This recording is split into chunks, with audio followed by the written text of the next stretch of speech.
Fernanda, croeso. Thank you for joining us this afternoon. So this is the third webinar as part of the Cydrannu Knowledge Sharing Series. For those of you who don't know, my name is Victoria Ford. I'm part of the delivery team for Cyd, and I'm going to be facilitating this afternoon's session. For those of you new to our Cydrannu series, I'll explain a bit more about the format and how things are going to work. Then in a moment, I'll introduce the session and our speakers today. So we're going to be recording today's session, and we do that so we can share it on our website and allow as many people as possible to access the content and hear what's being said. Firstly, we'll be hearing from our guest speakers, and then there'll be time for any questions. We've got up to an hour today. If we take the full hour, great. If we're finished earlier, that's fine as well. But I am pretty good at keeping it to the hour, so we will be done by 2 o'clock at the latest. So please feel free to add any questions you have to the Q&A section at the bottom of the screen. You can add those at any time because we can pick them up from there at the end. So if they come into your mind, just pop them in. We would like today to be as interactive as possible, so please do add questions as they come to you. And feel free to use the chat function as well for any thoughts or comments you have, or to introduce yourselves. If you've got any technical questions or issues, my colleague Chris is supporting the session today, and he'll do his best to help you. And you can message Chris directly in the chat, and he'll be keeping an eye on the Q&A function and the chat function throughout the session today. Cydrannu is the name of our knowledge sharing series for procurement and commercial professionals in Wales. Cydrannu means sharing together in Welsh, and it's core to what Cyd is all about. And by recording today's session, we can make it available to as many people as possible and share good practice across the procurement and commercial communities in Wales. The focus of today's session is how we create smart, sustainable cities through public procurement. It's great that we're joined today by Cristina Boetti from the United Nations Specialised ICT Agency, the International Telecommunication Union. And Cristina will be talking to us about the recently launched procurement guidelines for smart, sustainable cities. Cristina will then be joined by Warren from the Cyd project delivery team for discussion on the guidelines and how these can support policy making and delivery here in Wales. As I said, there'll be time for questions at the end, so do drop any questions you have into the Q&A as we go along. So Christina's going to be sharing her slides on the screen today and controlling those. So we'll get started, and I'm going to hand over to Cristina now. So let you share those. And croeso, Cristina, thank you very much for joining us today. You're on mute, I think, Cristina. Got you. I hope that you can hear me. So yes, we can. Thank you. That's a nice start to be on mute. So thank you so much once again for inviting me to contribute actually to this webinar series. It's really a pleasure, and I had the pleasure to work also with Warren that will deliver this presentation with me. Warren has been leading this work in the framework of this United Nations initiative. And I'll share with you some of the work that has been done and how cities can use actually these guidelines to improve their procurement practices. So before we start, I'd like to share a few words about the International Telecommunication Union, the ITU, which is the United Nations Specialized Agency for ICTs, and is also an international standards organization. And as part of the work that we do on smart sustainable cities, we have launched together with UNEC and UN Habitat in 2016, a UN initiative which is now supported by 19 UN agencies, and is called United for Smart Sustainable Cities, or simply U4SSC. Now, the U4SSC serves as the global platform to advocate for public policies and encourage actually cities to use digital technologies to accelerate the digital transformation of cities and communities. And the work of the U4SSC actually is carried out through a series of thematic groups, one of which indeed is actually the thematic group on procurement for smart sustainable cities that has been successfully led by Warren Smith and John Davis. And the result actually of their work is this set of procurement guidelines, which I'll share with you. as part also of the work that we have carried out with other UN entities in order to help cities actually assess their level of smartness and sustainability and progress towards which they can achieve the SDGs, we have developed a set of key performance indicators, which really are a sort of a policy tools to create a bit of sort of a scan of the cities where the city can really know that the level where it stands actually in terms of policies that will need to be put in place to accelerate digital transformation. And of course, it goes without saying that the aspects and the issues that a city has to overcome spans on different topics, from, for example, tourism to digital solution to facilitate the integrated city management. So how data can be shared at the platform level, now we can say, looking back to what it was COVID-19, hopefully. We have also developed a deliverable on the smart public health emergency management and ICT implementation. And well, the latest released publication, it's procurement guidelines for smart sustainable cities. So why is city public procurement so important? So that's really the first question that every city should ask. And really, city public procurement holds a pivotal role in shaping our communities. So it is really one of the most critical aspects of public administration. And yet, unfortunately, its potential remains largely untapped. So today, I really invite to recognize the power and understand why it deserves, the utmost attention, especially from policymakers. So we really live in an area of unprecedented challenges. We all globally went through, COVID-19. We are all facing consequences of climate change. So therefore, procurement is one of the key areas that serves as a sort of guiding light in all public sector's decisions. So city public procurement must align with sustainable development goals. It should act as an overarching framework that ensures responsible and ethical principles.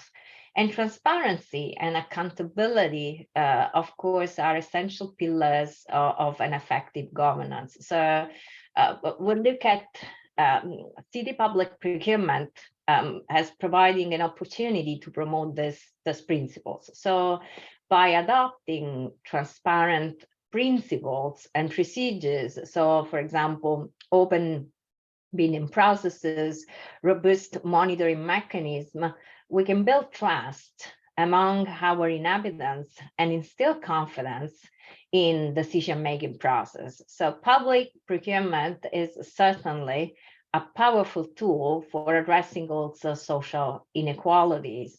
And by prioritizing fair and inclusive practices, we can really empower local communities and local businesses. So promote diversity, create employment opportunities. And this, of course, not only strengthens the economy, but cultivates also a sense of belonging and unity within our community. So that is why we do believe that, we need to embrace a new digital paradigm that cities can focus on, which would look at procurement as from an holistic perspective. So the all of government approaches to digital data and technology.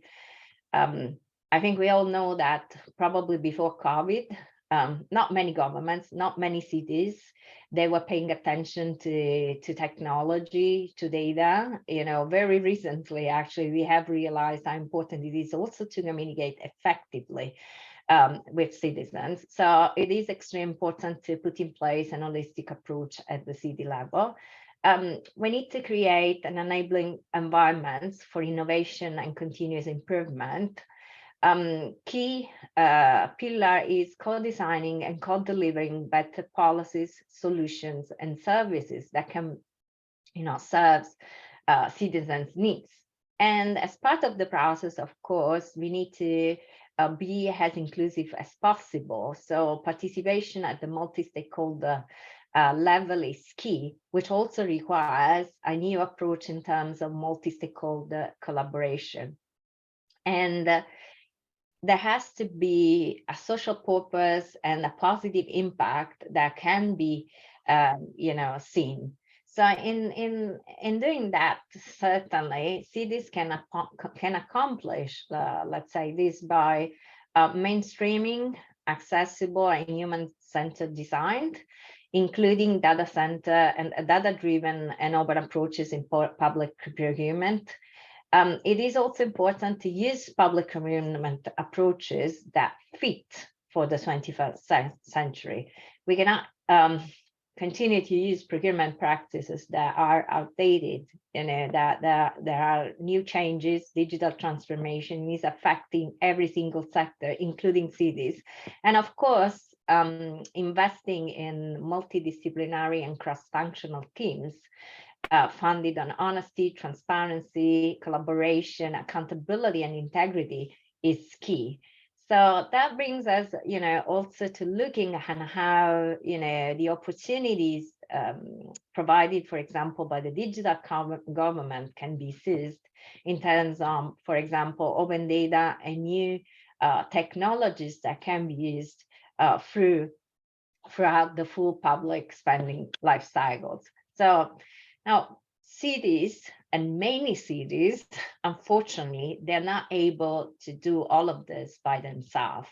And this is really why in October 2019, actually, Warren really made this proposal to the UN agencies to start working to develop a set of guidelines that could help, especially those cities that they don't have the knowledge, the resources to be able to put together a team that can guide actually their procurement divisions. And, basically a series of practical steps, have been included in this procurement guidelines, which, explains why, for example, it is important, what it means, what are the do's, and most importantly, what are the don'ts that needs to be done by the cities. Because let us not forget that we also have a lot of, I think, examples of cities that they have put in place bad procurement practices and that they have learned by their mistakes, which now they can share with other cities. And that is absolutely a valuable experience. We have also included a series of case studies, which are very valuable and actually are global in nature, so you'll find different from different parts. And this procurement guidelines really they help cities to put together the puzzle pieces. So this report gives I would say really concrete guidance to policymakers, city officials, and also other stakeholders that are interested on how to procure and implement sustainable solutions for smart cities. So it really covers a wide range of aspects, including, planning, procurement methods, and also contract management. The report also emphasized the importance of involving inhabitants in the procurement process to ensure that the solutions that are tailored to the local needs and prioritize for what inhabitants are looking for.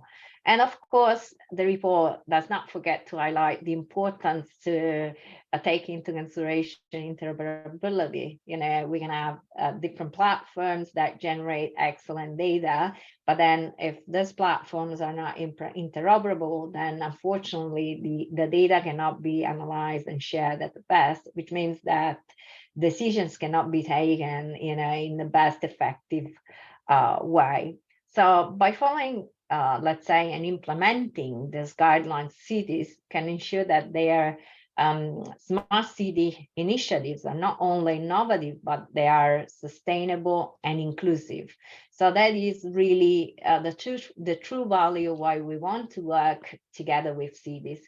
And as I mentioned before, we had included a series of case studies from, like empowering women, own businesses in Dominican Republic to, for example, designing cities that work for women in Indonesia, or how New Zealand is using procurement to benefit indigenous businesses. So as you can see, they span across different, continents and different, also aspects. And maybe one that we would like to share with you is really focusing on, why it is important actually to take women into consideration when designing, a city, and what also it's important in terms of, considering how, for example, safety is perceived by women in that context. So, this project has really shown the importance of including women in the planning and implementation of safe and sustainable cities. That safety of women is often neglected when planning, and especially also for girls. So now we have seen that there's an opportunity to design cities in a more gender inclusive way. So we also invite stakeholders to meet users in an effective way and to encourage change, which means really like looking at how the city can be shaped to really fit their inhabitants. And, it was found that existing literature on safety and mobility for women was not sufficiently diverse. So it was proposed actually to have a series of recommendations concentrated on improving, for example, infrastructure, rather than the experience of getting to and from work. So these are some of the consideration. And then, by taking a new approach, cities were also able to focus on how female users uses public transportation. So they took steps such like, carry out diaries, face-to-face interviews, involve people that could change things, or co-design solutions that would address some of the problems that have been identified, and also, pilot and scale the lesson learned. So once a city decides to put in place really, I would say, a proper sustainable procurement practices and guidelines, they are really able to make a concrete change. And that was actually the case of Indonesia.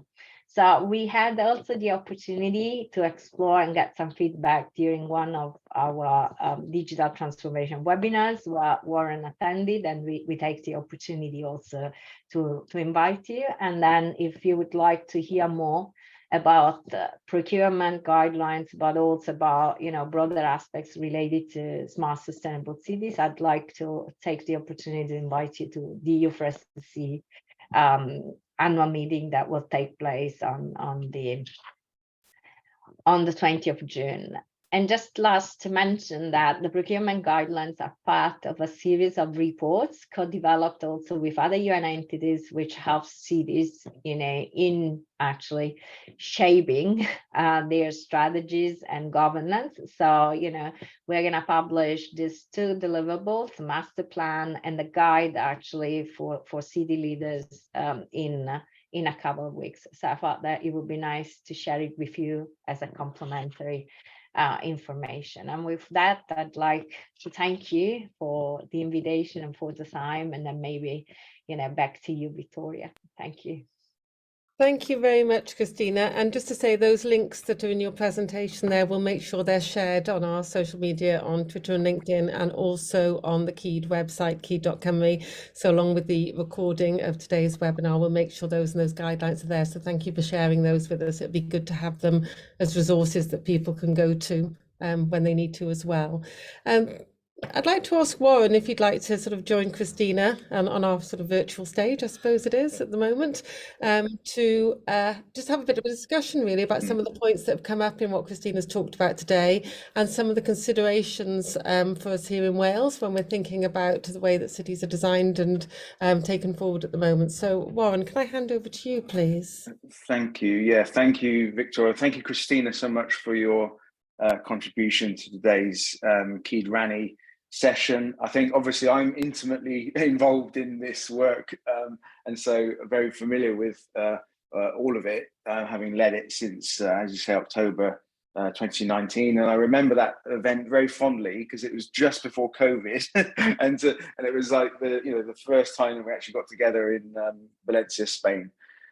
So I think what strikes me and around all of this is how, and actually it's kind of embodied by the nature of the different guidelines and resources that the ITU have put together, is they're all connected. None of these things sit in isolation from each other, and it's really important to understand those connections. And so, like, the importance of taking holistic approaches and understanding how they all do fit together, not only in relation to approaches to take, but bringing people together, like different areas of city governments or administrations. And I think the example that you highlighted in Indonesia is a fantastic one, because it goes to the very heart of urban services, transportation, construction, which flows into procurement activities to deliver the services that are needed by the citizens. So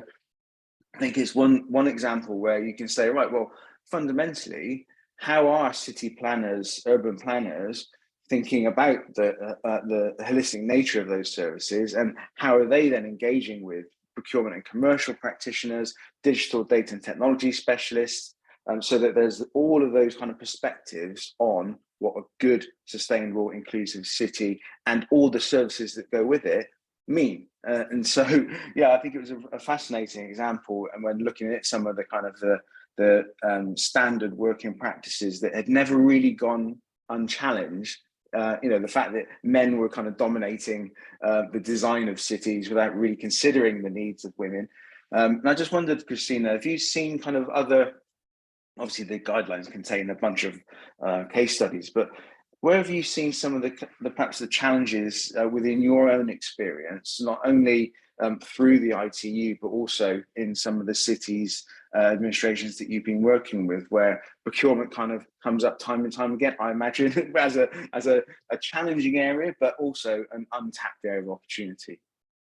Well, that's a fantastic question, Warren, because actually many cities, unfortunately, as I said, they don't have, sufficient knowledge, I would say, and resources, to put in place procurement, sustainable and, small procurement practices. And, many times, for example, while, working for IT, I had the opportunity to travel to African countries. Even during, the last trip I went to Ghana, for the implementation of one of our standards. And, it's, for example, even in cities where they're really making, a lot of efforts to improve their digital transformation, the way on how they see that the city should be seen different. It's not only about basic services, but it's also, beyond, it's also facing challenges, it's also, providing different solutions. And I've seen that, unfortunately, for example, African countries, most of them, they're not really integrated procurement practices. So there's a first issue, which is really related to the need actually to build capacity, to raise awareness, to acknowledge the fact that, procurement is key. It's key in terms of, when we look, for example, on as to why we need to take some decision, the procurement practices can guide us, and it's not all about, money or saving money, or it's really making smart decisions. And I always take the example that is not the cheapest thing does not necessarily result to be the most effective, in terms of solutions for citizens, and especially thinking in the medium long term.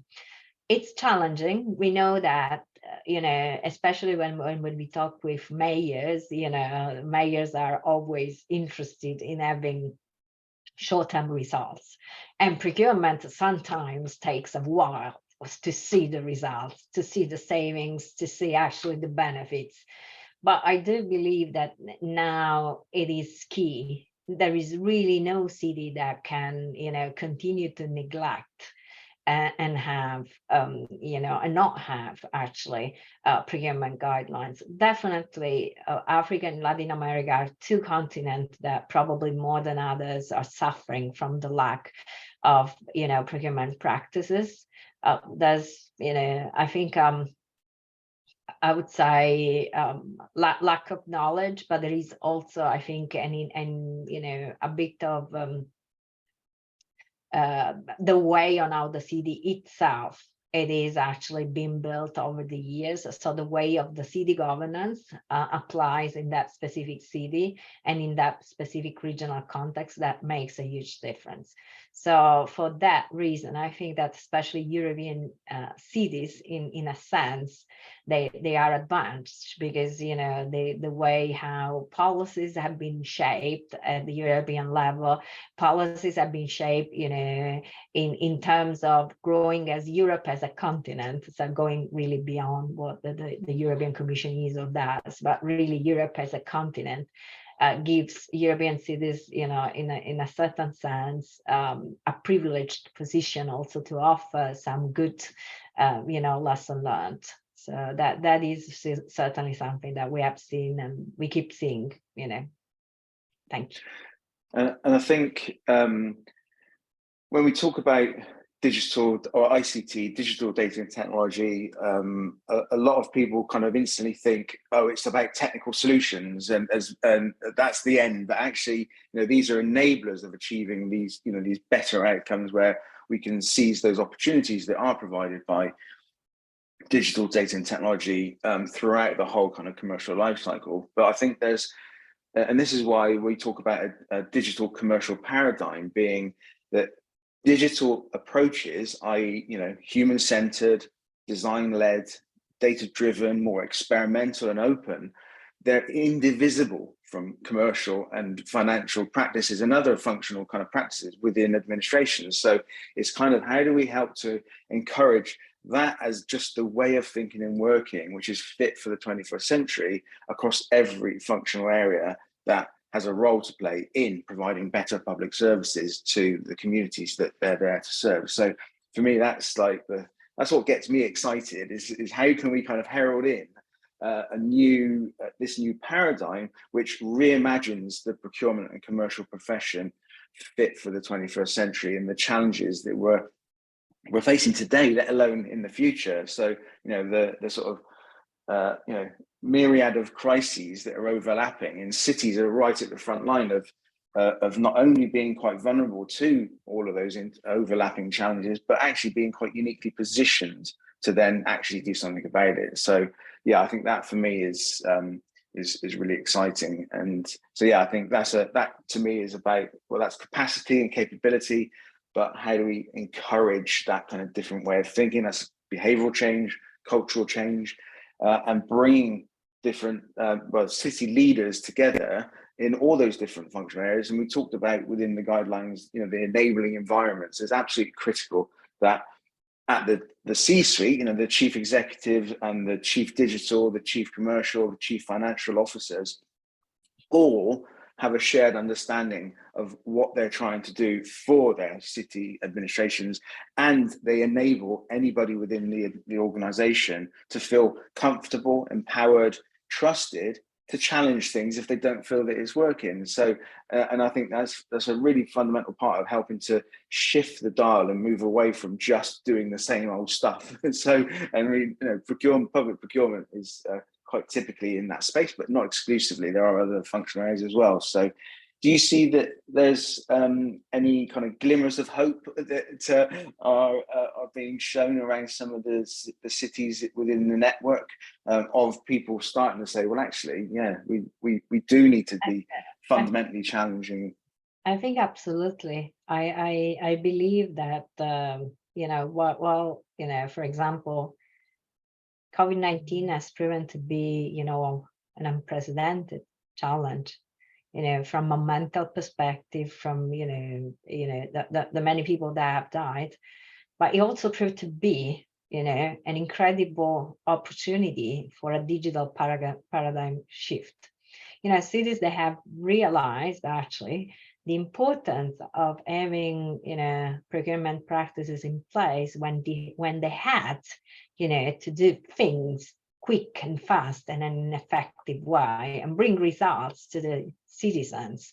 So those cities, they immediately actually set the examples for the others to follow. So I think that now more and more, actually, we at the ITU, we got requests, for assistance from cities that they really would like to put in place, pragmatic approaches to, procurement that could set, the path for the cities to grow in terms of, really having solid foundations, in terms of effective governance in the public administrations, in terms of accountability, in terms of trust, in terms of, better governance overall, which became necessary, and certainly this felt as a necessity. So yes, I do see a lot of hope. I do see that definitely there are cities that have, that require more support than others. Geographical context, economic context, financial situation, but there is also a general tendency that is changing in terms of visions and willingness actually to have procurement as part of one of the key pillars in their, for example, smart city strategies, which was not the case a few years ago. And that is, to me, a reason to be hopeful, a reason also to be positive, that we can, help many cities, that we can contribute, of course, working collaboratively, sharing the good practices and the bad practices as well, so that other cities can learn and, and can do better, in an effort actually also to spread. As you mentioned, it is important that there is a shared understanding, and I fully agree that is key. It's important for chief digital officers to put it, as one of their key priorities when, they look at the city overall. So for us, it's something that we see that, there is a positive change. And you mentioned, Christina, that the importance of not just thinking about the financial aspect in procurement.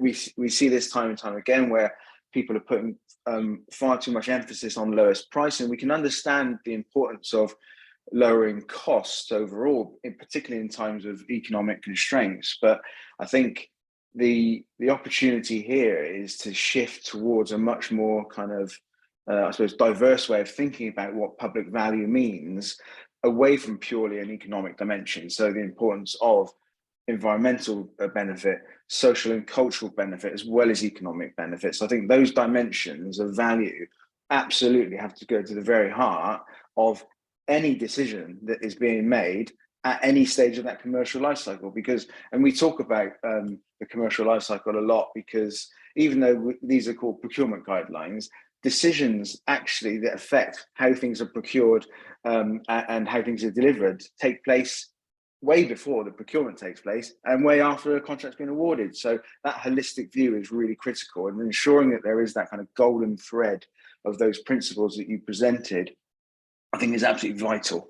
And so, yeah, that, and I know that is, that's central to the guidelines. It's central to the UN approach, and actually it's central to the legislation that governs Wales in terms of its Future Generations Act. And so, yeah, I think there's a really fundamental part of that, and actually celebrating Wales's leadership in that, to have legislated for that already, many years ago. So, and you may have seen, you're probably aware because you are in the network of UN, Christina, that just this month the UN system adopted common principles on future generations. So there's a beautiful link between Wales's overarching framework and now how this applies within the UN system. So, and I know that the Office of the Future Generations Commissioner contributed to that work as well. So, yeah, I think that's an important part of exactly the approaches that we're talking about here. So,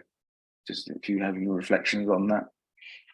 Well, I think it's crucial, how we see that finally at the global level, it has been embraced as an overarching, I would say, long-term principle. It's something that is definitely valuable, and also because in in the view and in the long run, since we actually started the work on the procurement guidelines and linked also to the work that is expanded, at the UN level, that there is certainly one principle to look at procurement as one of the key vehicles that allows actually this generation to leave something good to the next generation, which is important in terms of not seeing our cities as the place where we live, but the place that will be lived by others.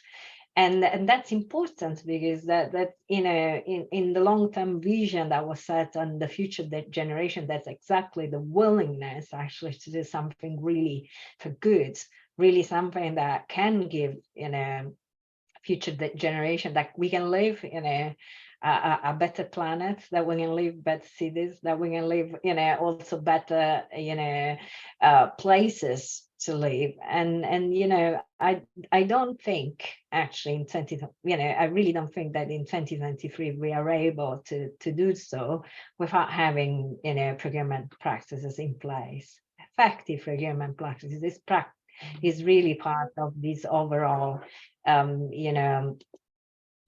discussion that we are all having, but also is part of the, I would say, multi-year journey that every city has to embrace. So yeah, I was quite touched recently when I saw that to mark this year's Earth Day, the Secretary General of the United Nations published what I felt was quite a moving kind of climate change apology to his future great-great-granddaughter, and that was published in Time magazine, right? So that goes to the very, very heart of that organization, and seeing then the adoption of those common principles for future generations is then, okay, well, how do we kind of codify those principles into the very fabric of the organization, how you approach it? And so, yeah, just to reiterate the beautiful alignment, I would say, between what Wales are doing and the leadership that Wales is showing. And there are others who, within like Wellbeing Economies network. So yeah, I think and that is also about shifting the move away from thinking of value in terms of purely GDP sense through to then, well-being. So I think that's really key. Yeah, I also think that that's a great opportunity where we see that, for example, some of the governments are embracing the sustainability principle and really we're bringing beyond, and that's so crucial because that's really is also a source of inspiration to other countries. So I found that it's really great examples that we have. And also an encouragement for others to follow, because ultimately that's how the UN principles have been working, having some of the countries sharing some of the governments that are being forward looking. So I think that in the case of Wales definitely has played a key role in sensitizing on the importance actually to think beyond the present challenges and needs. I think you mentioned several times the importance of sharing experiences, good and bad, and encouraging people to come forward with the examples of things where things perhaps didn't turn out quite as they planned. And I think this is something we're absolutely focusing on and encouraging within the Welsh public sector, and kind of thinking differently about how we capture what we call stories of change. So as people are kind of on that journey towards achieving those better outcomes, better impact for their communities, what are the learnings that they're kind of gathering as on that journey? So using those as I say, like kind of incremental stories of change, which can in themselves be seen as potentially, well, that's quite a small thing, but actually it's helped us to pivot towards doing the right thing in the long run. So yeah, I think it's we're not waiting for a project or program to come to an end to be able to talk about what worked and what didn't. It's like, what are you learning on that way? And so, yeah, I think that's absolutely key. And the global network within the UN family, I think absolutely is critical for surfacing those examples. Good. Well, I say bad. I mean it's like that. Every mistake is a lesson learned, right? So, providing we don't make the same mistakes, and I think that's the key thing. It's encouraging creating those environments where people feel they are empowered to try things differently. And as long as we can contain let's say the failure from trying that different thing, that's absolutely critical, I think, for, like I say, encouraging greater innovation, people to feel empowered to challenge the status quo and to just try things differently, because we're facing unprecedented challenges and constraining factors. So we can't just stand still, right? Absolutely, and I think also it becomes even more important when we look in the long run on what really cities they wish to achieve in 10 years. When we look, for example, at inclusions, when we look at overall sustainability, that becomes so important, because sometimes the fact that a city tries something and and then it doesn't work, it's a moment also of reflections for others to see what they can do to improve the same idea. So sometimes it's really, well, I would say not even bad, but it's really areas of improvement where collectively they found a good way forward. And there are plenty of examples of this. So it's really a moment when in terms of sharing good practices, but also sharing some of the things that have been improved while the project is ongoing, sharing also how the procurement officers are, it's important also to create a network of procurement officers that can share also the challenges that they face and how they overcome those challenges. Sometimes you have some smart procurement officers in a remote African city that can give a brilliant idea to someone that is simply located in Italy, and just simply didn't think about that. So that there's really the importance also of sharing common knowledge, and the fact that you have two cities that are completely different, that they are located into different continents. But sometimes they might share a challenge, and they might overcome it in the same way. So that's why I always insist on the fact that the procurement is really it's really well beyond doing maths and numbers. It probably it was 20 years ago it was like about keeping the budget and looking at, okay, what's really the less expensive thing that we can buy. Let us judge the project on the most now it is more of, it might be less expensive, but how much GHG emissions we are having, for example, that will influence the air pollution in the city. So do we want to do this smart mobility project simply because it is less expensive when it is creating, an environmental issue? So you fix one problem to create another one. So it has to have really that holistic view where, when procurement practices are in place, they give the specific guidance to choose the best solution that can solve that problem, that can meet your citizens' needs, but that can also guarantee that it is sustainable, that it is scalable, that it is also inclusive, that has a sort of principles. And that to me, I think it's why we really have a good value to add. So certainly that's something that I see it in a very positive way. Yeah, and I think like the sharing is so absolutely critical, and that goes, I think, permeates through everything, not only about like the experiences and the lessons that have been learned, but the importance of, from a kind of technology perspective, the importance of open standards and interoperability, but also in terms of public procurement, the traditional approaches is usually a competing kind of, do we build this thing or do we buy this thing? It's like, those are still very valid decision-making considerations, but in the current, where we are today, there are reusable open source building blocks of digital services as digital public goods and infrastructure, which can and should be reused so that you don't have to necessarily create something which has already been, which already exists, probably hundreds and thousands of times over when you think about the number of city administrations there are across the globe.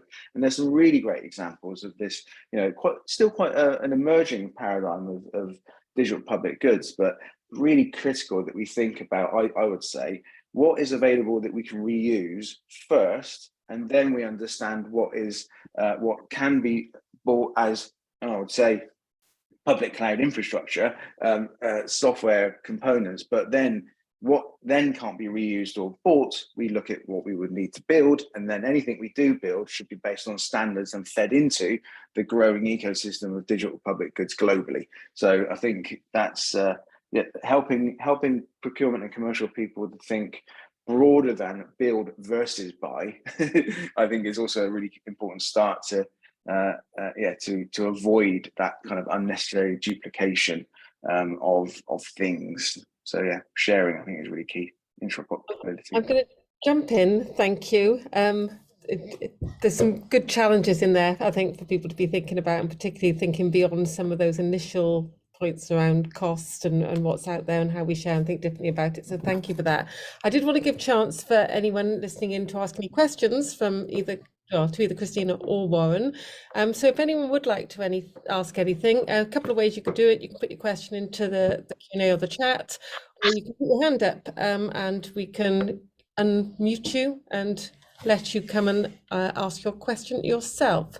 So I'll give it a second, because usually we get a bit of a pause at this point where people are thinking, shall I or shan't I?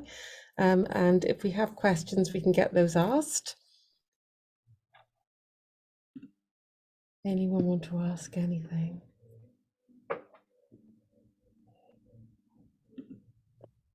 Nope.